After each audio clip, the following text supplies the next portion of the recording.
demostrando que con el plan ese Tormenta de los Andes, que hoy día también injundiosamente el señor procurador lo ha presentado como prueba que se hacían planes en el Servicio de Inteligencia Nacional, esto es falso, mi querido señor procurador, y está decrestado.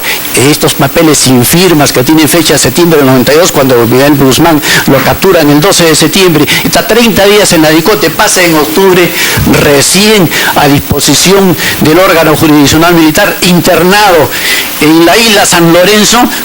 Merino podía ser el septiembre del 92 cuando ni siquiera sabía qué iba a pasar, y yo estoy presentando un video de las conversaciones que yo he tenido de las más de 3.000 horas con Ismael Guzmán, y ahora estoy dejando 18 minutos para que se vea que esto no es cierto. Siguiendo el interrogatorio, se pretende con eso incriminar al ingeniero Fujimori y a quien habla, y eso es falso, porque ni el ingeniero Fujimori tiene responsabilidad ni quien habla en estos hechos. Correcto, muy bien. Dígame, ¿usted tuvo conocimiento que ese expediente del octavo juzgado se extravió del juzgado? ¿Cuál expediente del octavo? El expediente que se seguía contra el procesado Fujimori en el octavo juzgado. ¿Tuvo conocimiento? Señor presidente, me opongo a la pregunta porque se ha referido el testigo que no existe el proceso. ¿Cómo podría ahora responder que se ha perdido el expediente? No puede existir un expediente respecto a un proceso que no existe. Pero entiendo que la...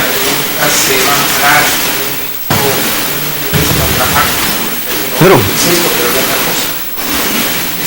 usted mismo le ha usted es libre, usted mismo ha preguntado, sí, claro. Que se precise si existió o no existió. Se ha dicho que no existió. Al acusado le he preguntado, al testigo le he preguntado. Ya, sí, pero ¿cómo va a seguir respondiendo preguntas sobre hechos que determinan que no existen? No, por eso le estoy preguntando, señor presidente, si él conoce de eso. Él ha dicho que no existió. Entonces él me dirá, pues, si no se perdió. Es existió. Obviamente toda pregunta acerca de una existencia previa es implícitamente ya está negado, ¿no? Son preguntas ya negables. ¿Usted conoció, señor testigo, al ex fiscal Juan León Gamarra? Sí lo he conocido. ¿Usted supo que en esa fiscalía del señor Juan León Gamarra se tramitaba la denuncia contra el acusado Fujimori por defraudación tributaria? Señor, yo por enésima vez le voy a decir que no voy a revelar nada del secreto profesional que me confió el presidente Fujimori, y yo tengo la obligación. Es una obligación, no es un derecho, es una obligación que tenemos los abogados de guardar reserva de lo que los patrocinados nos confieren en el ejercicio de la profesión. Entonces yo no puedo revelar porque esa obligación perdura en el tiempo. Si yo revelo, el señor me va a acusar por patrocinio infiel. No me ha autorizado y yo tengo que mantener la reserva. Si el ingeniero Fujimori quiere decir de qué se trató, es derecho de él. Pero si él me autoriza, lo diría. Pero como no me ha autorizado, porque nunca he tenido la oportunidad de conversar, yo tengo que guardar la reserva y tengo que ser leal a la persona que confío en un momento determinado una situación para que yo intervenga profesionalmente. Los detalles no lo puedo decir, así me cuelguen. ¿Pero conoció al señor Juan León Gamarra, ex fiscal? Le acabo de decir que sí, señor, que lo conocí, pero lo conocí... ¿En qué circunstancias? Lo conocí, señor, porque yo he sido abogado y he llevado algunos casos de delitos tributarios con el señor Gamarra, pero que no son relacionados al ingeniero Fujimori, porque el ingeniero Fujimori no voy a revelar lo que sucedió. O sea, usted nos ha contestado hace un momento que no litigó ante los tribunales, pero sí en la fiscalía. Señor, ¿eso llegamos a la conclusión? Señor, estoy hablando pues de la década de los 80, de la década de los 70, señor, no estoy hablando de la década de los 90, o sea, por eso estoy diciendo que hay que distinguir entre lo que se llama la contradicción principal y el aspecto principal de la contradicción. Si no ha sido claro, le podré explicar qué significan esos dos sentidos semánticos desde la perspectiva dialéctica. Usted dígame cuándo, en qué fecha lo conoció al señor Juan León Gamarra. Señor, así de simple, sin mayor explicación. Señor, no lo tengo en la mente como computadora. Si usted me da un tiempo, veré mis ordenadores y le diré con precisión a través de un recurso, se lo haré saber para satisfacer su inquietud. ¿Usted supo cómo concluyó la denuncia fiscal contra el señor acusado Alberto Fujimori? señor presidente y director de debates, yo creo que ya haya sido suficientemente claro. El señor sigue con esa línea de interrogatorio, ya tiene mi postura, no me va a sacar ninguna palabra que no sea la que ya he manifestado. Entonces me parece pertinente que no continuar en una línea de interrogatorio que no va a conducir absolutamente a nada.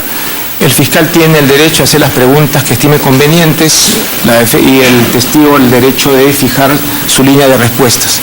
La Fiscalía puede hacer un conjunto de preguntas sobre el tema, sin embargo no espere que haya respuestas sobre el tema, en todo caso para dejar constancia cuáles serían las preguntas que ha querido formular y que el testigo ya radicalmente ha dicho que no lo va a hacer. Correcto, para evitar idas y vueltas. Señor presidente, la Fiscalía, en esa línea de interrogatorio, quería preguntarle al testigo si con motivo de estas indagaciones o gestiones que llevaba a cabo relacionadas con la denuncia por delito de defraudación tributaria que fue interpuesta ante la Fiscalía que conducía o que llevaba o que estaba a cargo del señor Juan León Gamarra, el doctor Juan León Gamarra, si llevó a cabo reuniones en la casa del señor Fujimori para darle cuenta de los avances de esta investigación. La pregunta siguiente, ¿en ese domicilio le daba cuenta respecto del avance de las investigaciones? Luego, si a raíz de estas gestiones exitosas, porque esta denuncia, entiendo, fue archivada, se fue ganando la confianza del acusado, convirtiéndose, señor, gracias a esas exitosas gestiones, en el hombre de confianza del entonces candidato Fujimori. Es decir, la Fiscalía le seguirá preguntando si se ganó la confianza del acusado, si acordaron que continuaba ese asesoramiento, cómo lo iba a asesorar, cuál fue el ámbito de ese asesoramiento, o si hubo algún acuerdo en torno a ese asesoramiento, si acordaron honorarios, cuál fue el monto de esos honorarios, qué personas estuvieron presentes en esa reunión para adoptar estos acuerdos, a cambio de qué se pactaron los honorarios, cuánto iba a percibir, solo iba a vivir de ese asesoramiento ad honorem en el fin, por cuánto tiempo y cuál iba a ser su horario de trabajo. Muy bien, ¿está clara esa línea? ¿Alguna información o reitera ya lo dicho? No, señor director de debates, me acaba de hacer una pregunta, ya no compuesta, sino en una sola pregunta me ha hecho 10 o 15 preguntas. Entonces, yo le rogaría que me haga pregunta por pregunta, porque yo le puedo contestar 2, 3, 4, 5, pero no tengo el privilegio mental del señor fiscal de hacer 10 preguntas en una sola, cuando sabe que las técnicas de interrogatorio se hace pregunta por pregunta, máximo pregunta compuesta. Pero usted me está haciendo 10 preguntas, que se las puedo contestar las 10 porque tengo una memoria mnemotécnica, por eso usted puede contestar en una sola más de 30 años. Solamente una respuesta. Pero perdón, vamos a ver. Lo que se ha dispuesto frente a una línea básica de respuesta es que se hagan todas las preguntas en respeto de esa posición suya inicial, ¿no es cierto? Sí. Ahora, si usted ahora dice que puede contestar, lo que vamos a hacer es que se haga pregunta por pregunta, no sé. Sí. ¿Cómo no?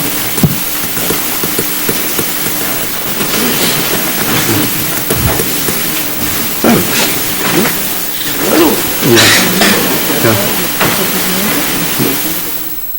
Ya. ¿Sí? ¿Estamos claros o no sé? Sí, está claro. ¿No contesta nada? ¿O quiere que repita? Que repita para que conste en acta y después que conste mi respuesta. No, pero por eso señor presidente, sí, cómo no. El artículo 141 del Código de Procedimientos Penales lo que establece es la no obligatoriedad de declarar, pero no significa que no se le pueda formular la pregunta. Lo que establece la norma es que simplemente se le ha de advertir al testigo abogado que no tiene la obligación de declarar. cosa que ya no sería necesaria porque el testigo demuestra conocer perfectamente cuál es su obligación como abogado, pero sí sería indispensable que se haga pregunta por pregunta, porque finalmente el derecho existe y eso permitiría también fijar lo que la sala ha indicado. No, porque hay preguntas que finalmente pueden formularse y el testigo puede responder y brindar información que sea valiosa para el juicio. El tribunal, respetando esa norma, es que fijó al fiscal que de modo sucesivo fije las preguntas que tenía planteado formular, ¿no? Lo ha hecho el fiscal muy rápidamente, pero si las partes consideran que mejor es una línea específica, ten en cuenta que acá todo se graba, por consiguiente en la acta va a figurar cada pregunta debidamente especificada, pero si el interés es en tanto que el testigo algunas podría contestar, entonces vamos a una repetición, pero si no es del caso, ¿para qué? Por eso es que he preguntado al testigo y a su abogada también que me digan si algunas quisieran contestarla y si dice que algunas sí, entonces vamos a ser más rigurosos pregunta por pregunta. Esa sencillamente es una línea que estoy haciendo. Sí, diga usted. No, señor, no va a contestar ninguna porque están parando justamente en el artículo que ha mencionado. ¿Estamos claros entonces? ¿Estamos claros? Quedó constancia de las preguntas. Muy bien, correcto. Con otra línea de interrogatorio. Testigo, ¿cómo se produjo el traslado del candidato Alberto Fujimori al Círculo Militar del Perú? ¿Usted tuvo alguna intervención cuando concluyó la primera vuelta? La decisión fue del comandante general del Ejército, el general Jorge Segarra Delgado. ¿Usted supo por qué motivo se dispuso el traslado del candidato? Habría que preguntarle al comandante general del Ejército de la época, cuyo nombre ya acabo de mencionar, quien tuvo la gentileza de hacer la invitación para que el ingeniero Fujimori se mudara ahí por razones de seguridad. ¿Razones de seguridad? Sí. Dígame, la ubicación, ¿conocía usted la ubicación de su domicilio en ese entonces del candidato Fujimori? ¿Dónde está ubicado? Sí, lo conocía. ¿Dónde, por favor?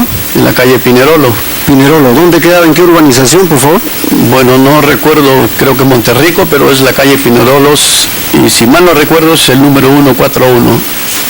Si mal no recuerdo, puede ser que haya un error, un lapsus lingüe, pero es Pinerolo, sí, me acuerdo de la calle. ¿Usted tuvo conocimiento si este domicilio no brindaba la suficiente seguridad como para que él continuara allí viviendo? Yo nunca he hecho un estudio de seguridad sobre el particular. ¿Usted era un hombre de inteligencia? Sí, yo era un hombre de inteligencia, pero yo no podía disponer sobre el hábitat del señor presidente electo en ese momento. Cuando viene una invitación del comandante general del Ejército, se produce el traslado de ese inmueble al Círculo Militar.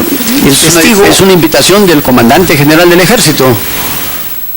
Bueno, el acusado aquí presente ha manifestado que no tenía relaciones con gente de las Fuerzas Armadas. Entonces, de ahí lo raro que el comandante general del Ejército haya dispuesto el traslado. ¿Usted no tuvo ninguna intervención en ese traslado? Señor, yo le puedo decir lo que dice las disposiciones reglamentarias. Hay un reglamento que se llama Protocolo Militar y de Cortesía Militar. Cuando se produce la elección del presidente Fujimori, de acuerdo al reglamento de cortesía y protocolo militar, el comandante general del Ejército invita para que concurra al Círculo Militar y se presenta al Círculo Militar con sus señores a darle el saludo al presidente electo, que va a ser su comandante en jefe a partir del 28 de julio del año 1990. Esa es la situación. ¿Usted supo que el acusado había recibido amenazas? Señor, el año 90 todo el mundo recibe amenazas. No, en concreto el señor acusado. Todo el mundo recibía, con mayor razón. Todo el mundo es... Pero todo el mundo, señor, es todo el mundo. Muy baja. El presidente está dentro del todo el mundo. Pero recibió. Pero por supuesto era un blanco remunerativo, era presidente electo, era un blanco